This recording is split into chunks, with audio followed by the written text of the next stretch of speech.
Welcome everyone, I'm Michiel Kroon and I'm talking with Raymond Munro today. And Raymond Munro's artistic journey started about 3 decades ago with a transformative experience that changed his life path. And since then he creates these lovely original oil paintings that depict the tranquility of nature. So Raymond's art is devoted to the source, of light that creates all this beautiful life. And Ray and I have had so many, like super exciting conversation, and it always feels like it really flows. It's really spontaneous, and we get these sparks of insights, these synchronicities.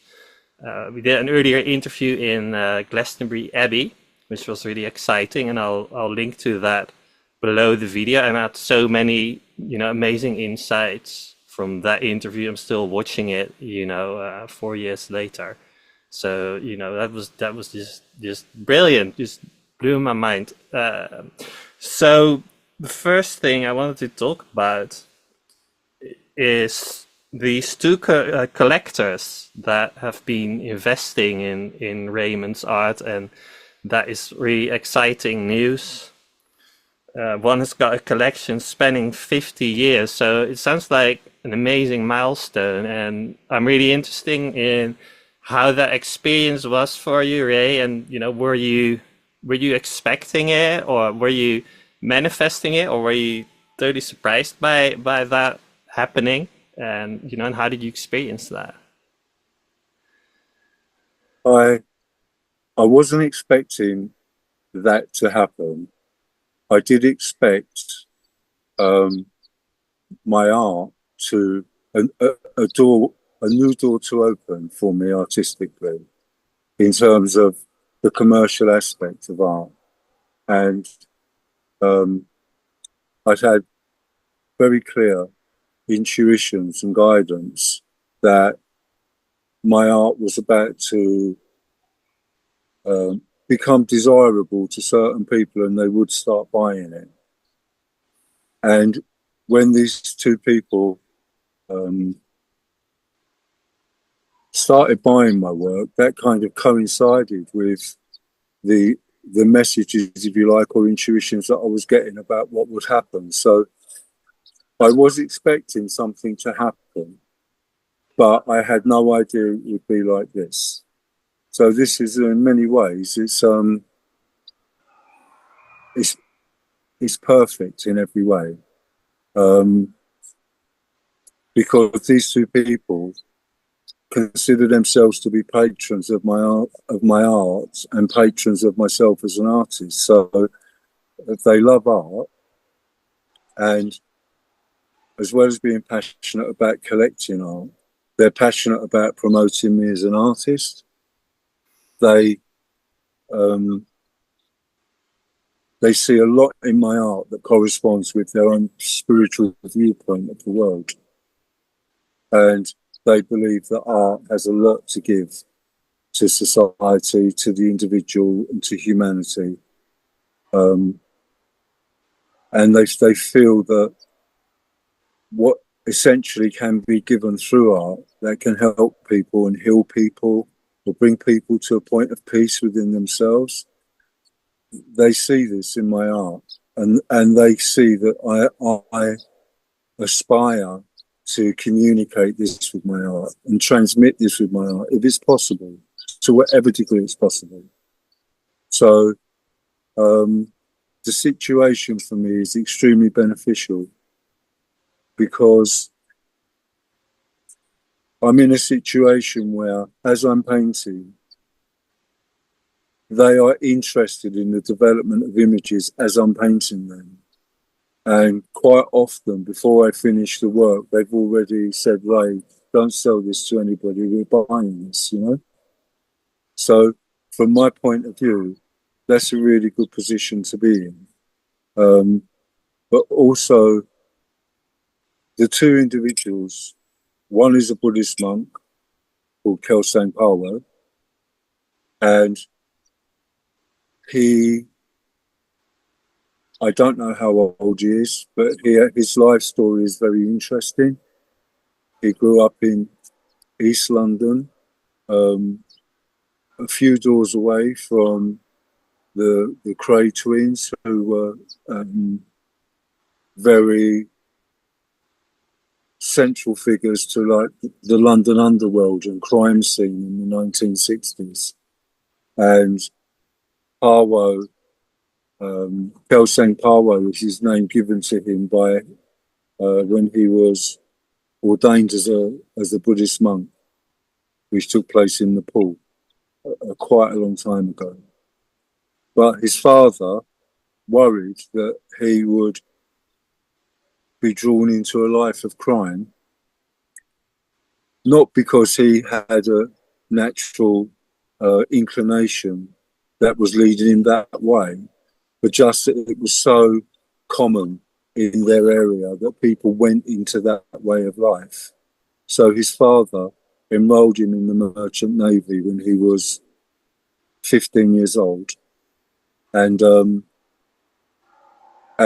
he was so young when he went into the Merchant Navy that the captain of the ship that he was put onto became his legal guardian while he was at sea. He was very young. And he circumnavigated the world on various ships for 10 years. During one of these trips, he met a lad from Liverpool on a boat, and there was a conversation that took place, and this lad said to Parwo, "Do you know in the Himalayas there's supposed to be great masters, very wise and very awake, great beings, they live in the Himalayas?" And Parwo, this sentence basically changed his life. From that moment, he could not get this sentence out of his mind, and he decided he had to go to the Himalayas and seek out at least one of these masters, find one. And during his time in the Merchant Navy, he actually jumped ship when they were in port. I think it was in China or somewhere in Asia. And he went to shore. They were given a week or so shore leave. And he never returned for 6 months. He just went off searching through the Himalayas. And when he came back, he had to find another ship to get on to continue going around the world. But anyway, I can see how that resonates with your work, like because you've painted Babaji, and we looked at that in the last interview. Such an inspiring piece of art, and I've got it in the lounge actually in Glastonbury with Leanne. So let's kind of look at that lovely art from Babaji, and so that's such an interesting story. It kind of all weaves in, doesn't it? It does very much so. I'm wondering, like, do you have did you feel any shifts since the last interview in your own sort of connection with these masters and and just in general in your spiritual journey? I have felt a lot of changes spiritually in myself and in my own spiritual practice since I left Glastonbury, because I live in Devon now. I don't live in Glastonbury. And essentially, my practice really is just to remember the divine continuously, and to remember how much is actually given to us right now in this moment, how much is provided for our journey, wherever we are in our journey. And I acknowledge, that the journey of some people is much more difficult than the journey of other people. The circumstances they're experiencing. But talking about my own circumstances, I found that I try to simplify my practice as much as possible. So Whereas before, I would read a lot. I used to go and sit in Glastonbury Abbey every day and chant my mantra for like 30 minutes and sit in silence for 30 minutes and, you know, do various practices and meditate indoors and things like this. My life has changed a lot because I've got married. I have 2 children, 2 young children, as well as a son who's grown up with his own children. And so life is different in that sense. But my own spiritual practice is really just to remember what a great gift it is, even to have knowledge of these beings and that these beings incarnate to help us and to provide us with inspiration and support and guidance and direction and to offer light and love to us and to continually, like, for me, my own practice is just to check myself and try to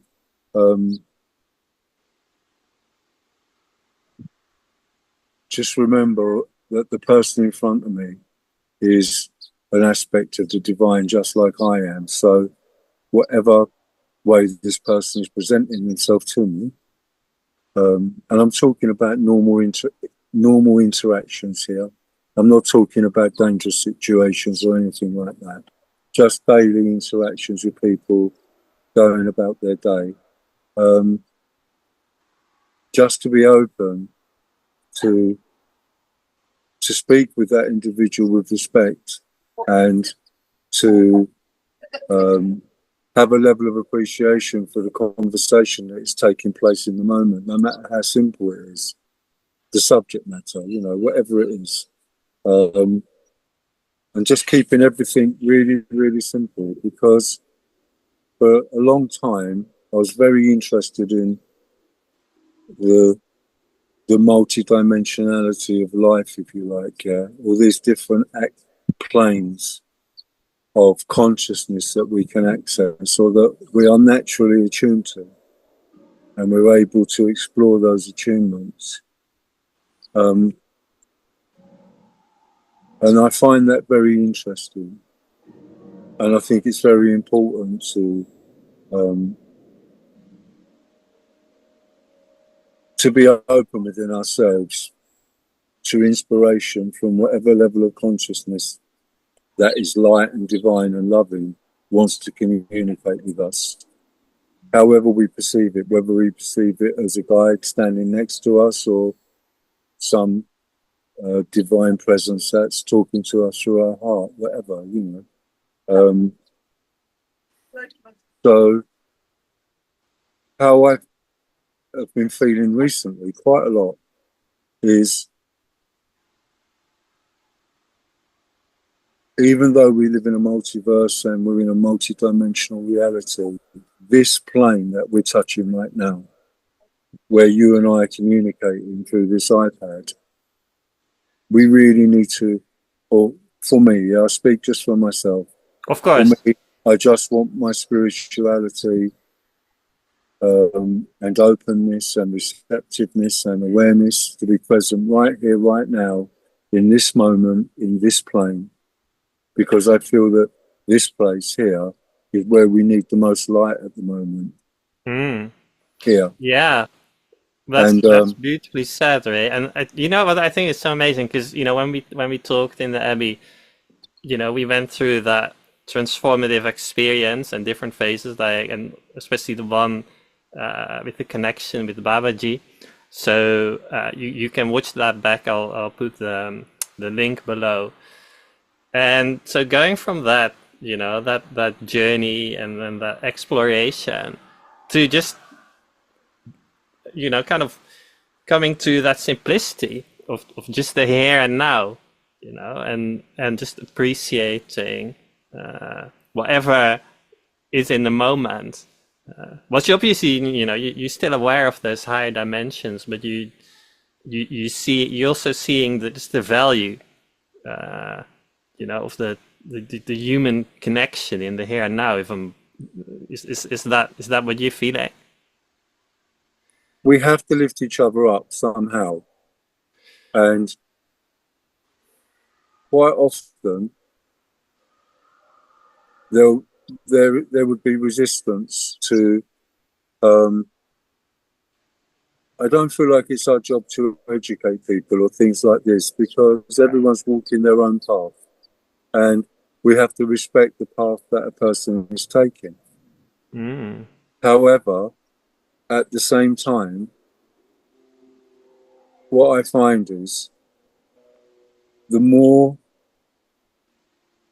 this is my experience, what I experience is that the more I'm able to just stop and be present with someone that I'm talking to, and listen to what they're saying. They may have a cold or a bad back, or maybe something important broke in their life. It could be their washing machine or something, and it's causing them anxiety or whatever. Because they need to do this, they need to do that. It could, whatever it is. But just to be present and listen. The more that I am present with the people that I communicate with, the more I notice that they open up and reveal, if you like, their own spirituality, wherever that is at. And I'll give you an example. One example, a neighbour who, in passing, we've spoken and we say hello, and it's polite exchanges and stuff like that, because we see each other quite often. But just stopping and talking and saying, like, have a nice day, have a good day, and so on and so forth. That person said to me one day, looking out, to the sea and looking at the view and stuff like that, they told me how they just like to sit and stare at it because it's so good for the soul. So they started to talk about their soul and how they feel enriched on a soul level by that experience. You see? And that is like a door opening where I learned in that moment that this person is a spiritual person, and that it's important to them, and that silence is important to them, and just being still is important to them, and that their life benefits a lot from that. And so my appreciation of that person, and my awareness of that person, the personality, if you like, when I communicate with that person now, I always have this awareness that they're a spiritual person. I don't know what their spirituality is, or in terms of what they look at or what they don't look at, or what they feel a natural inclination to study, if they have studied anything or practice. But I do know that they practice just being quiet and being still and enjoying the light, like, that appears in that moment, And that just feels So very natural, like you just yeah, like naturally communicating, but at the same time, it's like raising the vibration. It's like opening a door to, greater space, perhaps, for some people. yeah, And that can do so many things at the same time, like open doors to different dimensions, just by simply being. And, yeah. I've felt this as well, like so attuning to this receptivity, like the divine feminine, is very powerful. And, people that are really into forceful modes, they miss that. And when you tune to that, it's just like, wow, just allowing things to happen. We're not forcing things, we're allowing things to happen. It's the most powerful thing there is for healing yourself, for raising the vibration in the world. I've seen that so many times.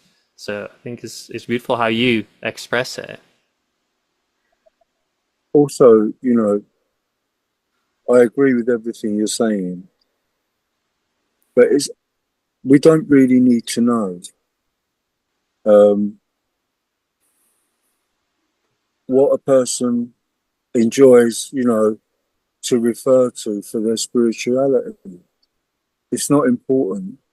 none of us are seeing the world from the same place. We all have our own unique view of the world.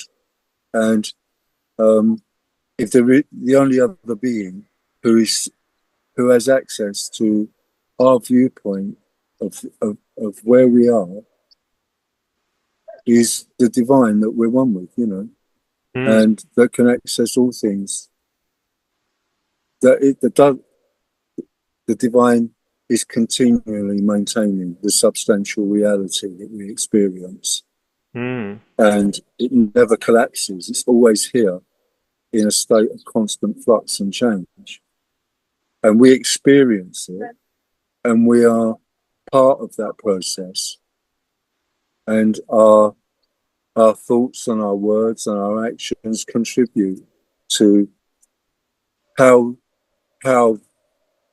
our environment, how the world presents itself to us, because we constantly are receiving, to some degree, a mirror of, a personal mirror. Of where we are in the world. It all sort of reflects back our light, doesn't it? I love that. And sorry, go on. Yeah. Well, what I was trying to say is we don't really need to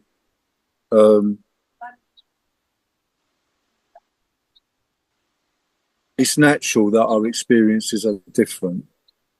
And consciousness is something that we don't fully understand. I mean, we know we're consciousness. We know we're conscious. However, we are not engaging fully our creative capacity, what we can do with our consciousness. We haven't mastered it.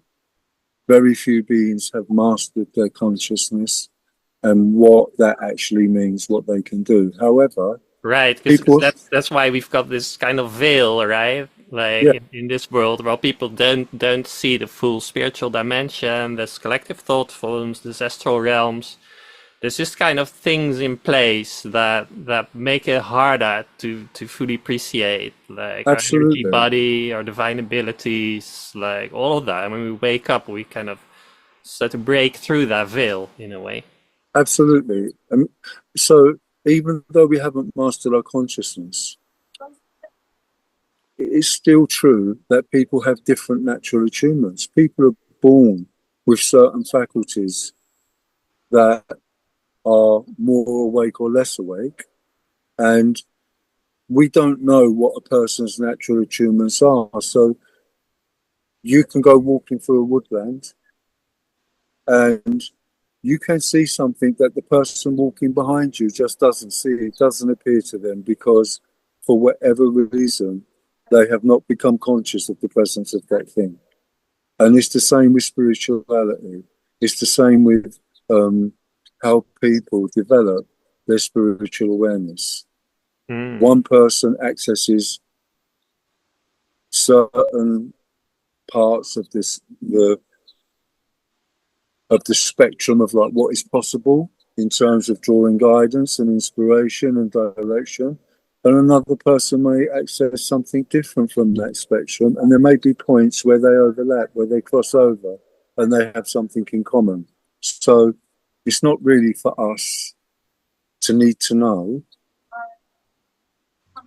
because there are so many people in the world. It's only really for us to come to a place of understanding of ourselves and how privileged we are to be here right now with awareness of the divine, and just pray,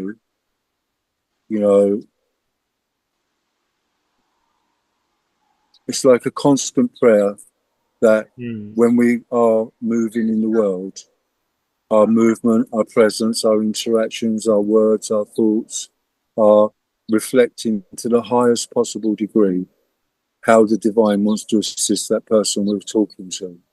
Or, that's all. Beautiful. And you're gonna take this energy outside. So I'm so excited to talk about that. You're gonna paint outside, and really interesting. I mean, you've got painting next to you that's kind of fairly new as well. And so could you talk a bit about that and how, going outside, how this new developments come about and sort of how it's gonna like influence the whole painting process as well?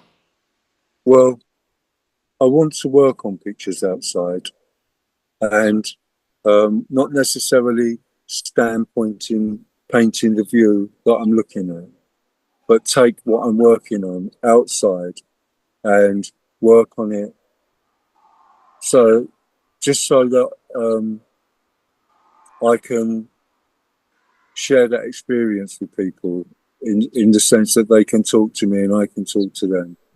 I think it's a nice thing to do to engage with people in that way, to draw awareness to my work. And some people will like it and think this is what I like, and some people may not be so attracted to it, whatever. But that's all fine, just to get out there and also to have, I'm not going to take my originals out, but ready to hang prints like this one, which I've had done, and just have this on a display next to me so people can see that what I'm painting, by the time that picture is finished, this is the level of finish and quality of my art, and they get a sense of my art, of what I'm trying to do, what I want to express, and I am really looking forward to it, to that experience, because all the painting I've done has been on my own, sitting at an easel. This painting actually got painted over a period of about 3 years because of circumstances, and there was, in terms of accommodation, a difficult circumstance arose, and that lasted for about a year. So even though I carried on working on this picture on and off, I found it quite challenging to just focus on what I wanted to do, because myself and Steph and the children, we had to stay in a very, very small confined space. However, it's an interesting thing about this, because I almost abandoned this picture, and I decided not to abandon it and just to put it to one side, and I put it to one side for a year. And then when our situation improved and I had a ideal space to paint, I got it out again and I finished it, and I'm really glad that I did, because this picture, for example, this reflects how I feel. I like the idea of the mountains, the light, the open space, the flowers, the butterfly. Everything is peaceful and beautiful. I like the distant horizon to be like something mysterious but beautiful and loving and kind coming in from the horizon, to enrich our lives, to bring us to a point of peace and contentment. And I can't speak for everybody, but I can only speak for myself. But a lot of conversations I've had with individuals, they find so much solace and peace in nature when they speak about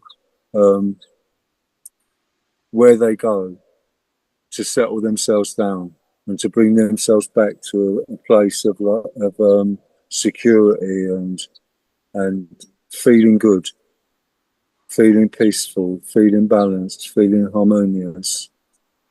They may take their dog for a walk for 2 hours along the seafront or whatever. Very much my oldest son is like this.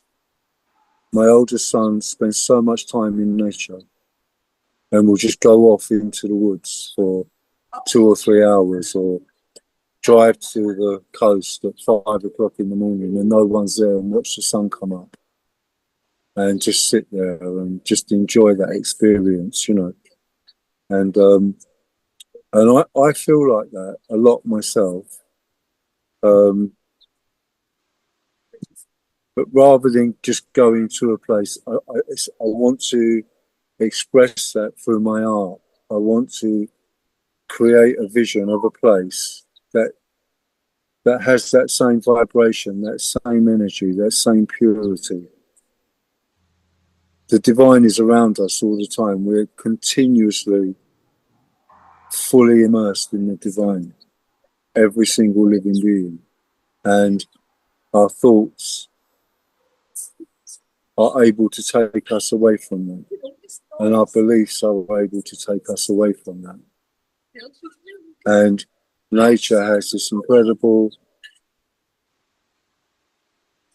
power, natural power, that when we just go into nature and we sit still, or even if we could be indoors looking at a beautiful plant, anything, do anything, look at a crystal, whatever, but just something natural and beautiful, and be quiet, and all of a sudden, those thoughts and those beliefs that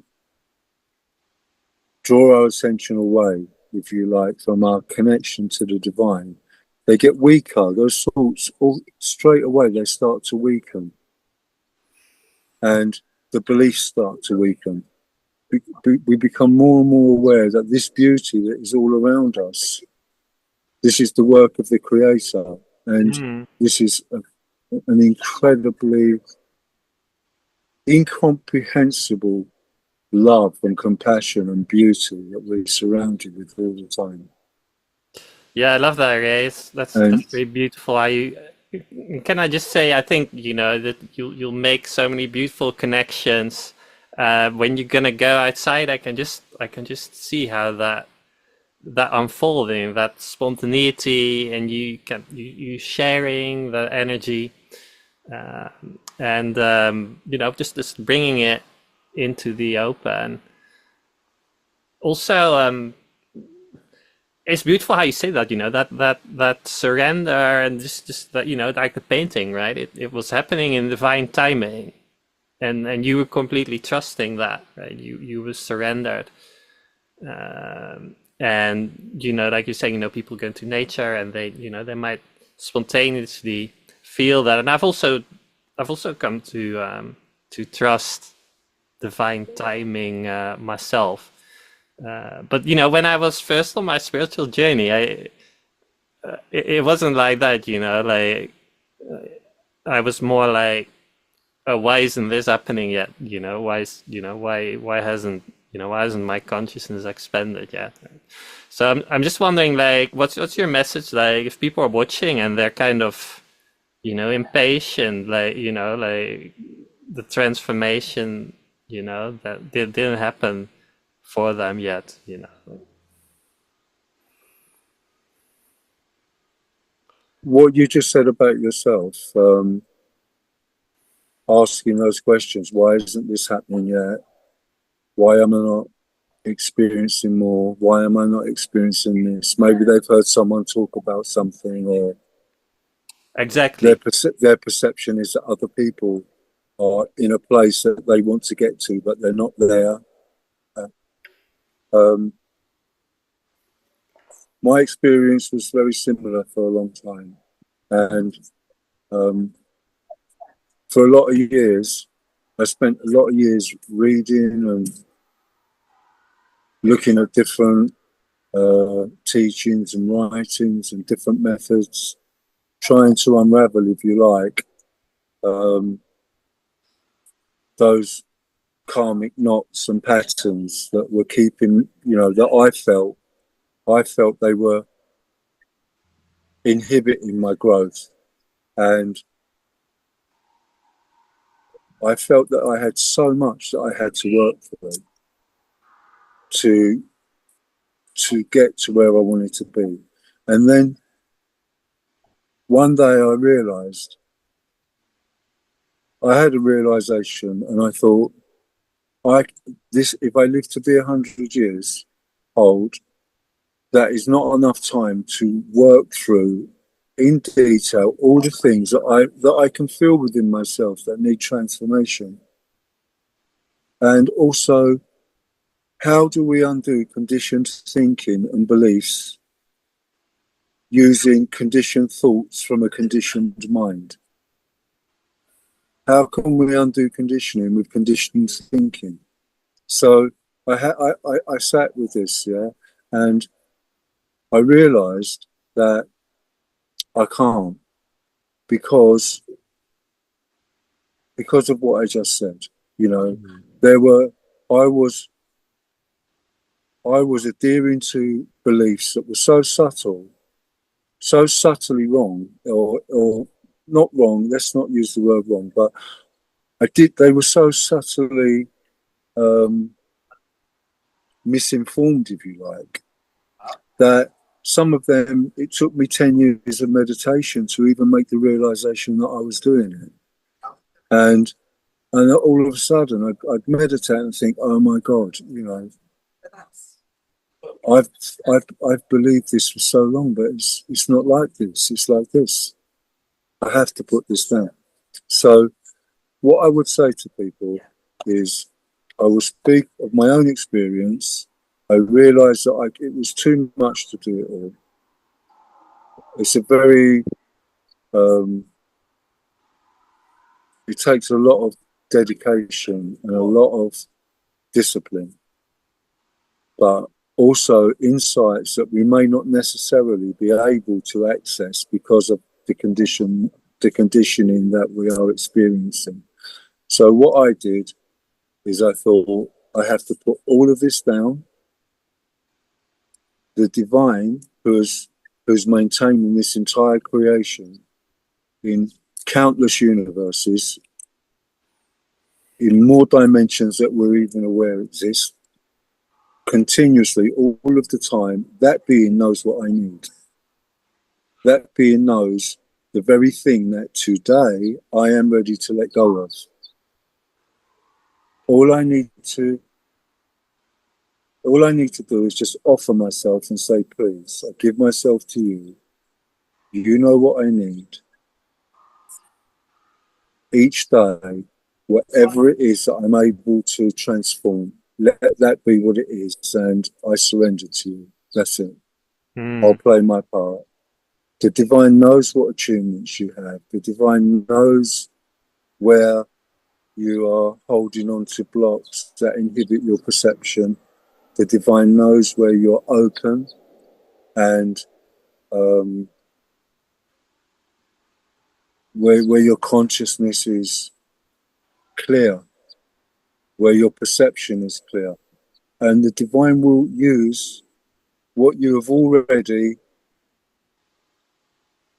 attuned acutely enough for it to be used for your growth, for real success in the development of your consciousness. So rather than trying to work out what have I got that's going to aid me, and what have I got that is going to inhibit me, just put all that down, ask the divine to use your natural attunements. Thanks for sharing that so clearly, Ray. Yeah, and just surrender. Just one thing a day. No matter how much conditioning we have, it's like bubbles rising from the bottom of a lake or a pond to the surface. Yeah, they do this. They come up and they do this, and that's what our consciousness is like. Something is coming up into consciousness, and it's getting ready to dissolve on the surface of consciousness and be let go of. And it only needs to be one thing at a time. But when we look inside and see all the different things we need to change, it's very difficult to know which one to give our attention to first. So rather than doing that, just offer it all to the divine and let the divine choose the thing that we are ready to change. And show us through our conscious experience. Thank you, Ray. And I'm also really interested in this thing, like when that big moment of surrender happened, like how did it influence your painting process, and was that visible in your painting? I think that'd be so interesting to know more about Well, it? my painting changed in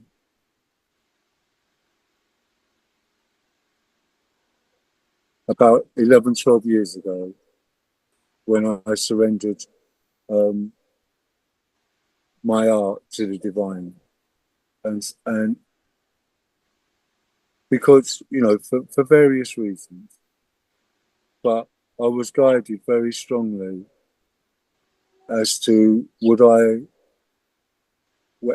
ability I have, will I offer that so that my art can manifest in a way that people find peace and um, it helps them connect with themselves and bring out of themselves their own natural healing energies and their own medicine. We all have the medicine within us,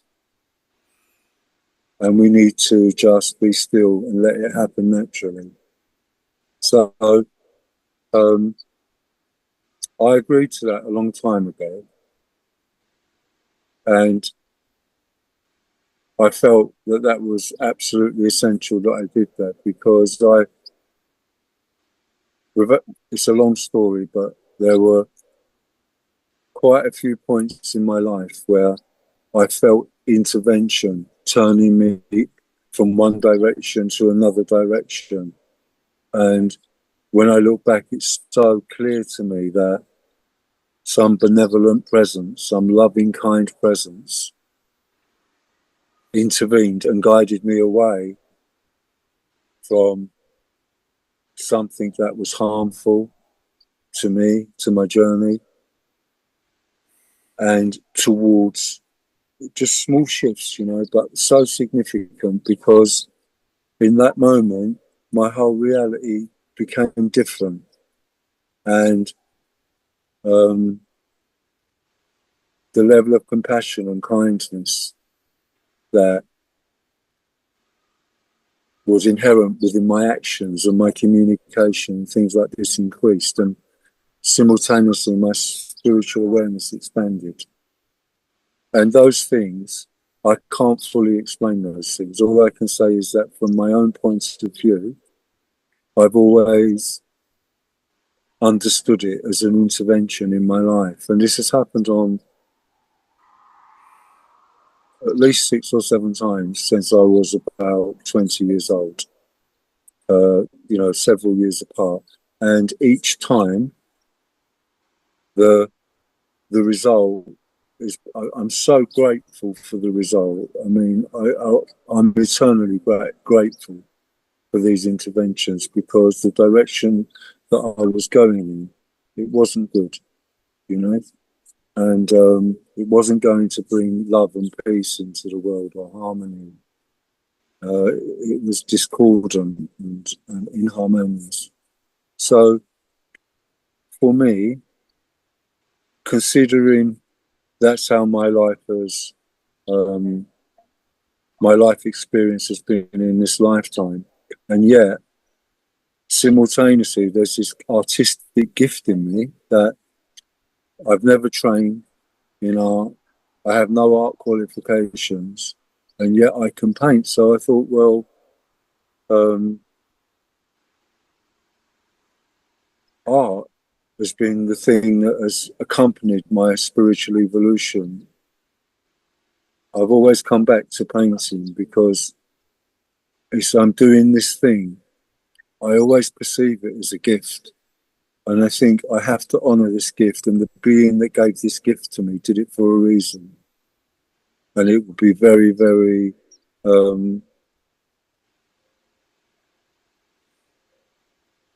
it would lack awareness in a huge way not to honor that and to be grateful for that continuously and to express it.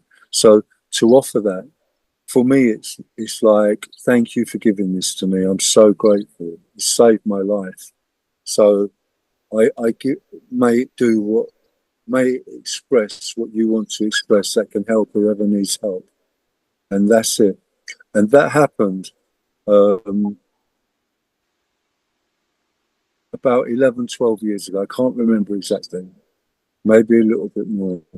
However, in terms of my own journey of meditation, and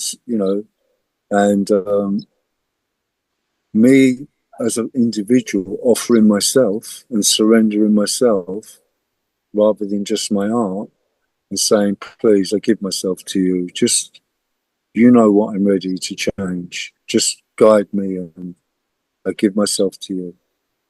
Please show me the way. Yeah. And because it's too much for me to do on my own, I can't do it. I know I can't.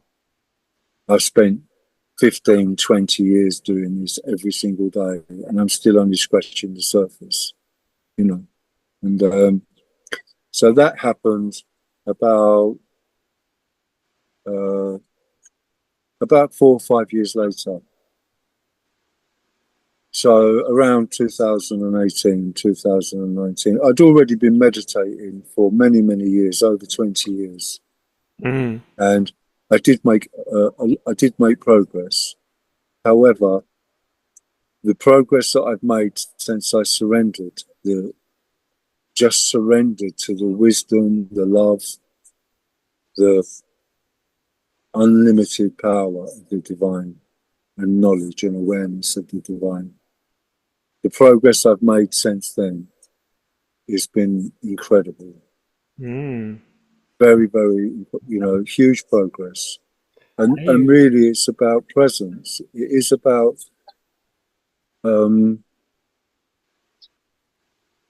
our spiritual growth only has meaning if we can stay in that awareness when we're interacting with our brothers and sisters. You know, we are all together in this world. Mm. And so the pigeons, the seagulls, the cats, the dogs, whatever, we have to acknowledge and respect life. And it's not just about not doing harm, not being harmful with our thoughts or our words. Of course, we have to protect ourselves sometimes if we need to. But in terms of how we move in the world, we do it in a way that's kind. But it's not just about that. It's also about being present without any judgments or preconceived ideas whatsoever, just to listen to the person in front of us talk about what they need to express in that moment. Mm. And we don't know how these things unfold. Someone may be so worried about something in their life, something as simple, it may be a lack of financial, they may perceive that they need something and they can't get it because they can't afford it. And the need is so great, the worry is so extreme that's all that is occupying their mind, But maybe by just allowing them to, and this happens quite often when people just start speaking truly what they're feeling and what's causing them concern, in that moment as they're speaking, a different way of sorting that issue out appears in their consciousness, Mm. or the problem becomes smaller than they thought it was. Whatever it is, we just don't know. But the more we're able to just allow people to express themselves fully without judgment, and this is why I'm saying spirituality. What people have looked at to develop their spiritual, if they are kind people and if they're doing their best in life, that's good enough. We don't need to know what book they read to get to that place, Right. or we don't need to know how they pray to get to that Mm. place. Mm. Yeah. It's really interesting you say that. I was actually going to ask you a question about prayer and communication with the divine. So we don't need to know, but I'm just really interested in one thing that has kind of been going through my mind for a while, about communication with the divine, about prayer, and it's this, like, um, if when I felt like separate, right, and I would pray, just sort of, and it's kind of like talking to something outside of myself, right, and then well, I'm interested in, like for you, like, expanding your vision, right? Surrendering to the divine, uh, and expanding your consciousness. Like, what happened through that prayer? Like, when you know that the one that you're praying to is actually what you're one with. Like, do you start to talk in a different way? Uh, Well, it's like you and I are speaking right now. yeah, And I think if you said to me, Ray, we're one consciousness, I could say to you, Michiel, I know we are. Yet we're two personalities, yeah? yeah. We're that one consciousness expressing itself through two personalities. And we're perceived, that's how this is what is happening. So, there's this thing, like as above, so below, and as within, so without. Right. We don't really have to think about it too much. The divine, this incredible being, is a love that's beyond comprehension. And the mystics talk about the peace that passes all understanding.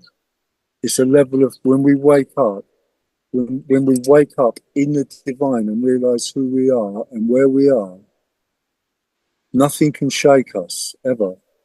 It doesn't matter if we put our body down and take another body. Obviously, I'm not just saying that our life is worthless. It's not. It has great purpose and importance. So But you say include that, yeah. ultimately, this is one. My own personal feeling is this is one of many, many lives, many bodies that I've had. Yeah, and so you and I, we are communicating as friends, and so I communicate with the divine. I talk to the divine as my friend. I said my surrender to God. I'll use that word. I said, please be my mother, be my father, be my brother, my sister, be my best friend, be everything to me, because my father, as much as I love my father and my mother, I love my mother and I love my friends. They also are working through their journey of self-realization and unraveling the conditioning that they experience that has inhibited them in expressing themselves fully. So they've done their best, and I'm truly grateful for the part they've played in my life. But if I want to wake up, and I have to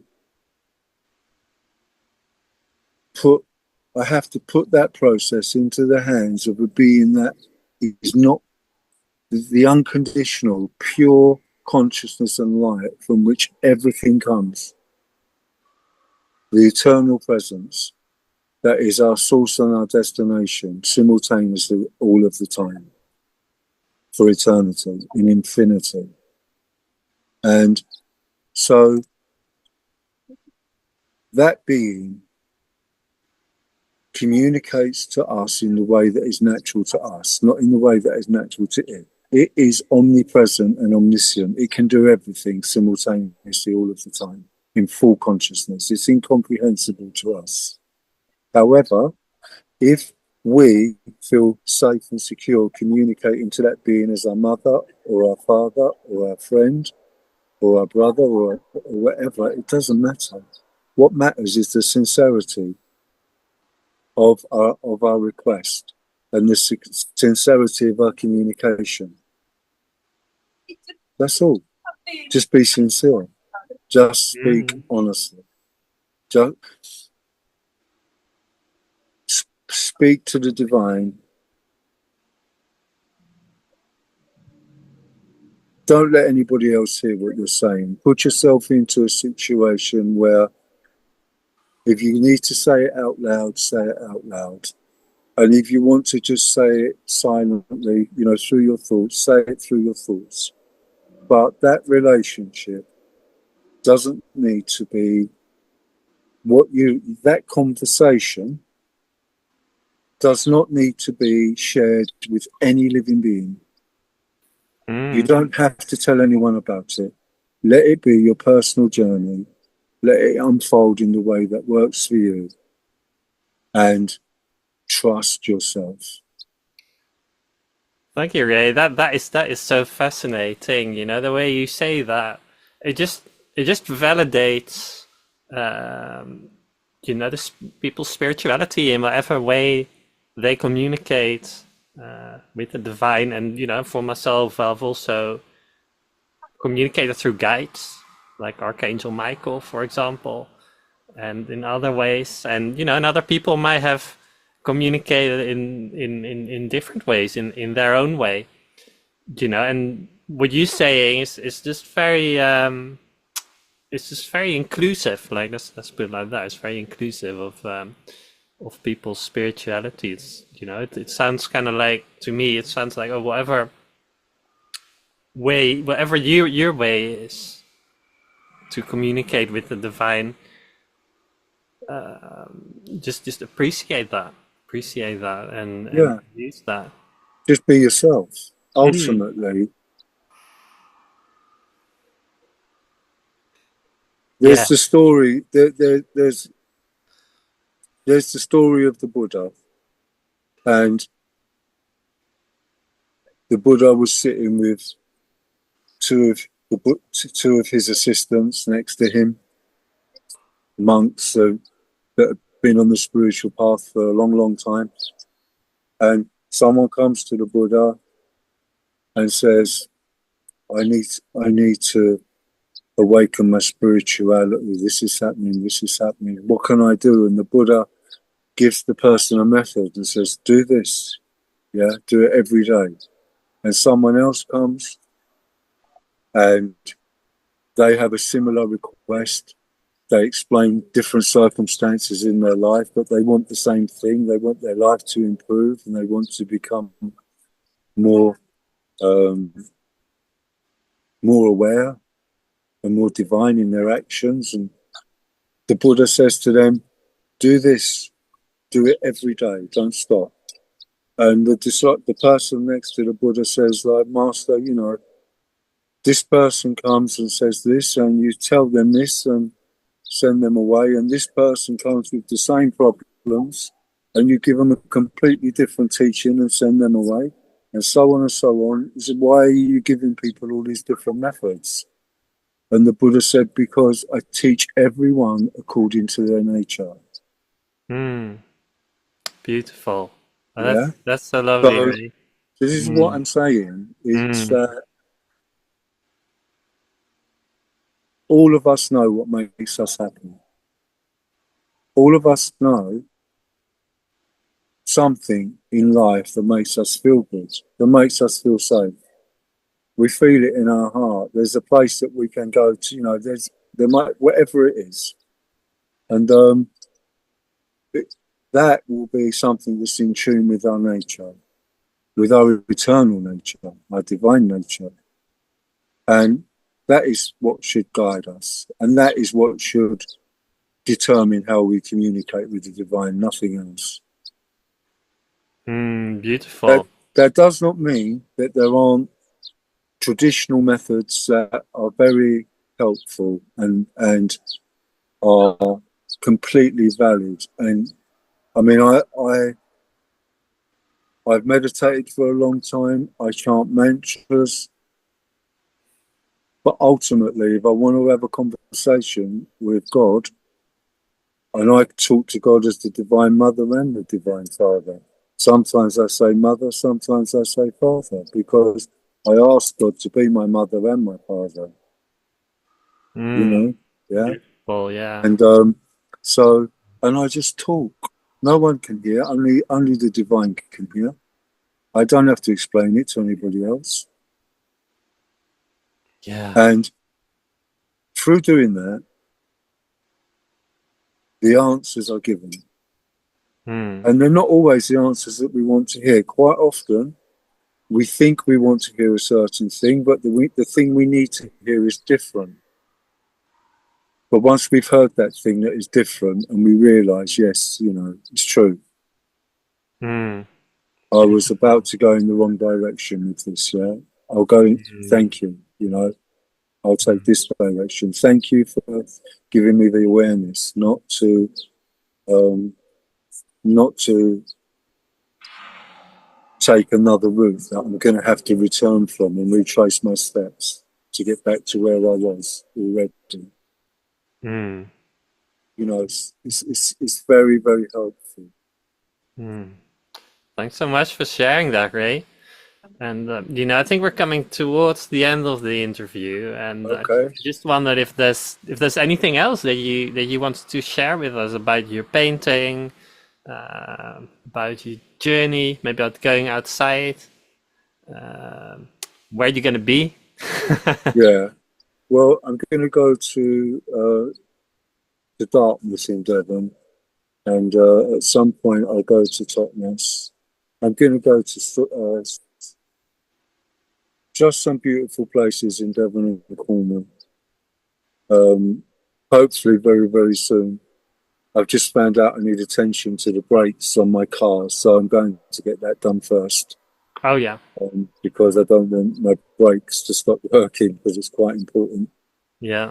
But what I would like to say in terms of art and creativity, I would just like to say that to anyone who listens to this and watches this video, it's really, really helpful to do that thing that I talk to a lot of people who say they've always wanted to do this, they've always wanted to do that. They want to learn to play the guitar, or they want to draw, um, carve wood, whatever, you know. Being creative is such an amazing agent for helping us wake up spiritually. I honestly believe that every single one of us is extremely good naturally at something, at some expression, some creative expression. It might be music, it might be writing, it might be singing, something. And there are so many different things we can do. And if anybody is listening to this and there's something they've always wanted to do that they feel naturally they would be good at, I encourage you to just start doing it to whatever degree you're able to do it. Even if you just sit down 2 or 3 times a week for 30 minutes and enjoy that thing, whatever it is, however much time you can spend doing it, do it. It's a fantastic way to learn to appreciate ourselves more and appreciate the wonderful things that are part of our own nature, that are an expression of our own nature. And it's a very, very, it's a, it's a very real and successful way to start to move beyond our own conditioning. Because our creativity, we can express it any way we want. We can use any color we want. We can carve any shape we want. We can sing any song we want to make the word. We can make any words up into a song we choose. We can play any combination of notes we would like to. Whatever it is, just enjoy your natural gifts. Allow your natural gifts to become part of your process of self-discovery. It will help you immensely, and that's what I would like to say. Thank you so much, Ray, for that beautiful message. I really appreciate it, and yeah, I almost feel like I almost feel like I could, we could go on talking for a long time, and I'm sure we could, and I love that. But it's for now. We got to sort of end the interview. I just will fly there, but I'm really taking in that message. You know, I'm really taking that message. That is so beautiful. Appreciate, you know, our creativity and what we have to share with the world. You know, everyone's got something to share, and we don't always know what it is, but you know, it will become clear the more we tune to it. Absolutely. Mm. And thank you for sharing your art. Thank you for sharing your story. I think it's very valuable, you know, for people. So gonna share this far and wide, and you know, we'll talk soon again. Thank you. Thank you, Thank you, Ray. Michiel. Mm, And I love speaking with you. And I look forward to seeing you at some point too. We'll meet definitely, up. Ray. Definitely, we'll do that. All right, Lots bye of for love to now, you, Ray. yeah? Take care. Take care. And Lots of lots of love. love to everybody who sees this video. And I wish you all peace and happiness and love in your lives. Mm.